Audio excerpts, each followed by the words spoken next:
नमस्कार, स्वागत है आपका फिफाना हिंदी क्लासेस के यूट्यूब चैनल पर। और इस क्लास में अपनों ने हिंदी भाषा का उद्भव एवं विकास टॉपिक शुरू किया था, तो चलिए उसी टॉपिक को आगे बढ़ाते हैं।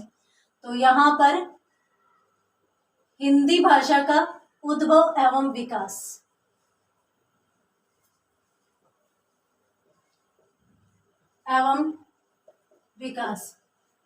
इसमें यदि अपन देखें तो पिछली क्लास में अपनों ने जब टॉपिक शुरू किया था तो अपनों ने देखा था हिंदी शब्द की उत्पत्ति या व्युत्पत्ति। उत्पत्ति भी देखी थी कि कहाँ से उत्पन्न हुआ है, और उसके साथ साथ व्युत्पत्ति यानी बनावट भी देखी थी। बनावट में अपनों ने देखा था कि भाई मूलतः सिंधु से यह शब्द कहाँ तक पहुंचा है, हिंदी तक पहुंचा है। और ये जो हिंदी शब्द है ये प्राचीन काल में दो अर्थों में ग्रहण किया जाता था। अपन यदि देखें तो प्रारंभ में हिंदी शब्द दो अर्थों में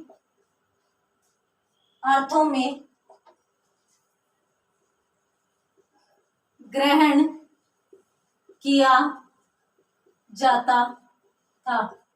कौन कौन से? देखिए, हिंद देश के लोगों के लिए भी हिंदी शब्द काम में लिया जाता था, और हिंद देश की भाषा के लिए भी हिंदी शब्द काम में लिया जाता था। तो यदि आपसे पूछ लिया जाए कि प्रारंभ में हिंदी जो शब्द है उसके जो दो अर्थ ग्रहण किए गए थे वे कौन कौन से थे, तो पहला तो था हिंद देश के लोग, और दूसरा कौन सा था? हिंद देश की भाषा।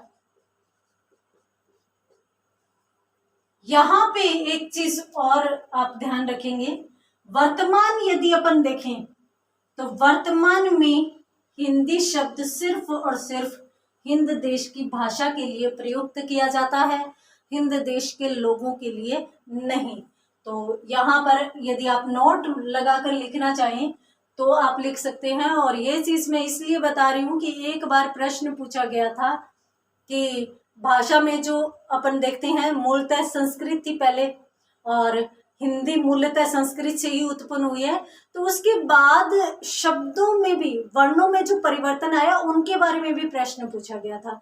तो हो सकता है कि पीछे की बातों को वर्तमान की बातों से तुलनात्मक रूप में किसी भी प्रकार का प्रश्न पूछ लिया जाए। तो हम यहाँ पर हिंदी भाषा से संबंधित महत्वपूर्ण सभी जानकारियों को देखेंगे। तो यदि आप स्क्रीनशॉट लेना चाहते हैं तो स्क्रीनशॉट ले लीजिए। और यहाँ पर इतनी सी बात है कि वर्तमान में हिंद देश की भाषा के लिए ही यह शब्द प्रयोग में लाया जाता है। चलिए, ये तो था हिंदी शब्द का प्रयोग एवं हिंदी शब्द की उत्पत्ति। अब अपन देखेंगे हिंदी भाषा का उद्भव। हिंदी भाषा का उद्भव।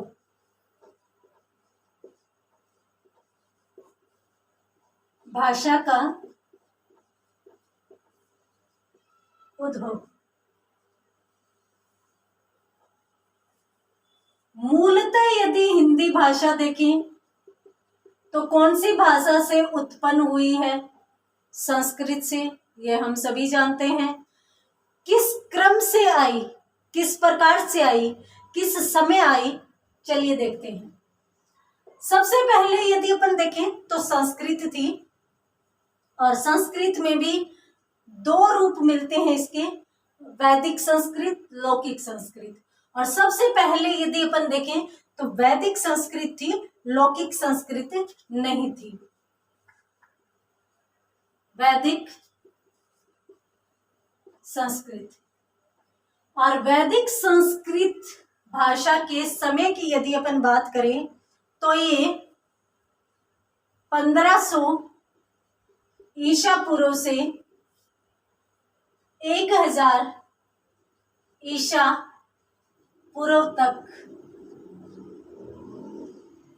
प्रभावी थी।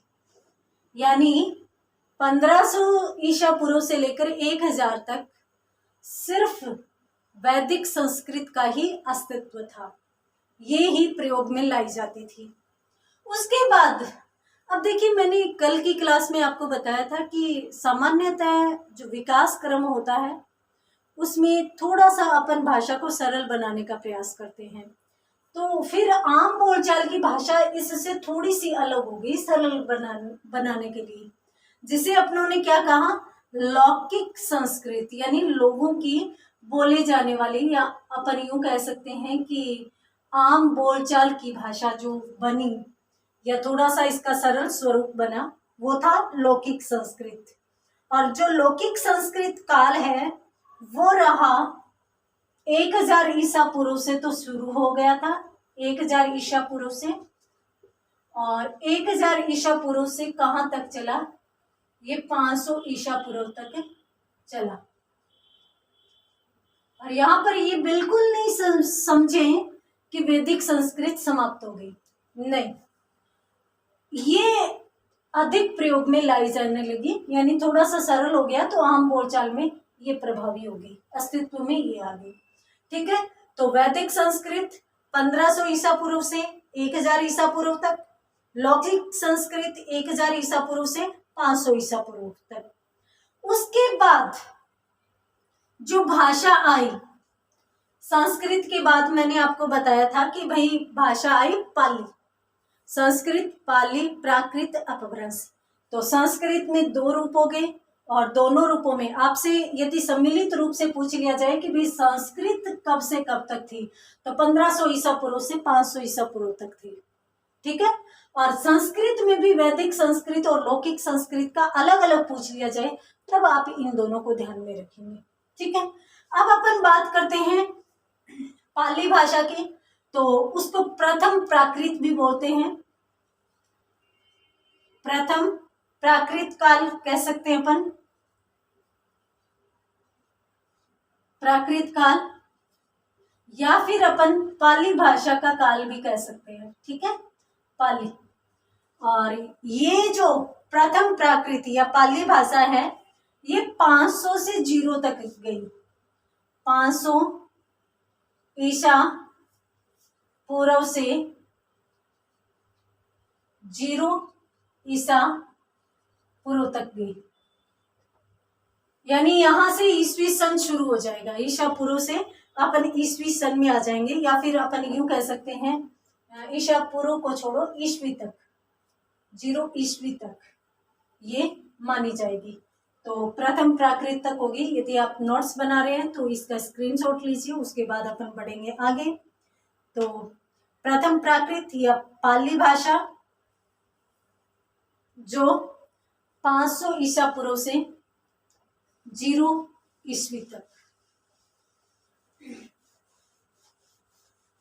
और हम जानते हैं कि प्रथम प्राकृत या फिर मैं यूं कहूं पाली, उसके बाद द्वितीय प्राकृत आई, या फिर अपन यूं कह सकते हैं कि शुद्ध प्राकृत भाषा आई।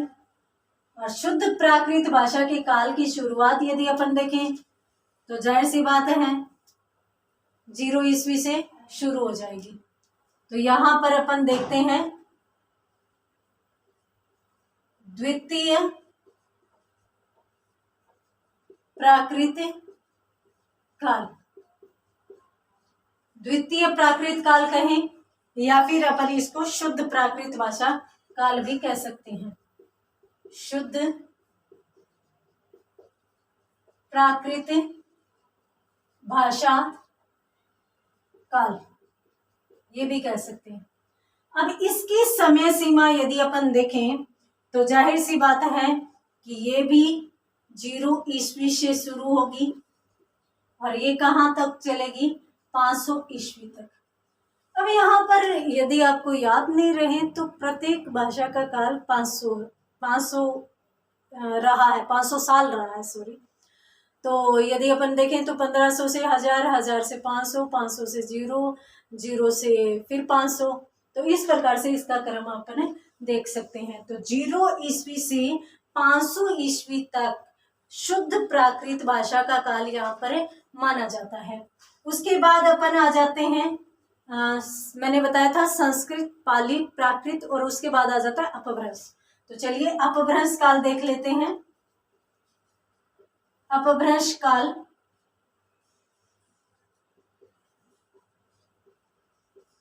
अपभ्रंश भाषा काल। अब अपभ्रंश भाषा काल का समय देखें तो जाहिर सी बात है 500 ईस्वी से शुरू हो जाएगा और 500 ईस्वी से ये कहाँ तक चलेगा, 1000 ईस्वी तक, ये 1000 तक चलेगा। तो 500 से 1000, और अपन मानते हैं कि 1000 ईस्वी के लगभग हिंदी भाषा आ चुकी थी। और अपने हिंदी साहित्य का इतिहास जब पढ़ते हैं तो उसमें भी आचार्य शुक्ल का यदि विभाजन देखें, आदिकाल, भक्तिकाल, रीतिकाल, आधुनिक काल, इन्होंने अलग नामों से वर्गीकृत किया है। जैसे आदिकाल को वीर गाथा काल कहा है, तो वीर गाथा काल का यदि समय देखें आचार्य शुक्ल के अनुसार तो 1050 विक्रमी से माना जाता है। तो लगभग यहीं से हिंदी भाषा की शुरुआत अपन मान लेते हैं। तो इसका भी स्क्रीनशॉट लीजिए आप। उसके बाद अपन हिंदी का देख लेते हैं।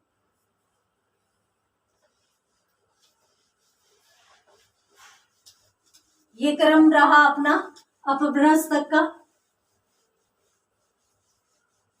और स्वरों की यदि बात करें तो संस्कृत में 13 थे, 13 स्वर थे।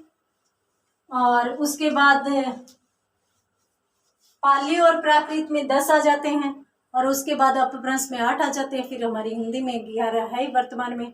और यदि आप रीट की तैयारी कर रहे हैं तो रीट की तैयारी कर रहे हैं और साथ में आपने 2 लैंग्वेज हिंदी और संस्कृत रखी है, तो आपको बहुत अच्छे से पता होगा कि संस्कृत में 13 स्वर थे और कौन कौन से थे जिनको किस किस रूप में प्रयोग में लाया जाता था। उसके बाद नेक्स्ट वर्तमान की यदि अपन बात करें भाषाओं में तो आर्य भाषा काल माना जाता है इसको, आर्य भाषा काल, जिसे अपन हिंदी काल भी बोल सकते हैं, हिंदी काल। और हिंदी काल का समय यदि अपन देखें तो जाहिर सी बात है कि 1000 ईस्वी से इसकी शुरुआत हो जाएगी, क्योंकि अपभ्रंश 1000 ईस्वी से इसकी शुरुआत हो जाएगी और जो वर्तमान में चलती जा रही है ईस्वी से अब तक, ये इसका विकास क्रम मान लो या उत्पत्ति या उद्भव मान लो। ठीक है, तो इस प्रकार से इन चरणों से होते हुए हमारी हिंदी वर्तमान में आई। और यहाँ पर भी यदि अपन देखें, अगर अपन इसको और गहराई से पढ़ते हैं तो अपभ्रंश और हिंदी के बीच एक मिला जुला रूप आता है, जिस समय जाहिर सी बात है कि एकदम से कोई भी परिवर्तन नहीं होता, धीरे धीरे परिवर्तन होता है। तो अपभ्रंश से जब हम हिंदी की तरफ आ रहे थे तो अपभ्रंश के बराबर हिंदी प्रयोग में लाई जा रही थी, यानी अपभ्रंश का भी प्रयोग हो रहा था, हिंदी का भी हो रहा था, मिला जुला रूप था। और मिले जुले रूप को अवहट नाम भी दिया जाता है। तो इस प्रकार से कहीं कहीं कुछ किताबें उस काल को भी दे देती हैं, परंतु ये कोई इम्पोर्टेंट नहीं है और इसको इतनी तवज्जो अपन नहीं देंगे। तो इसलिए अपन सिर्फ और सिर्फ वैदिक संस्कृत, लौकिक संस्कृत, प्रथम प्राकृत, द्वितीय प्राकृत और उसके बाद अपभ्रंश और अपभ्रंश से सीधा अपन हिंदी की तरफ आ जाते हैं। तो उम्मीद करती हूँ कि ये जो विकास क्रम है वो आपको बहुत अच्छे से समझ में आया होगा।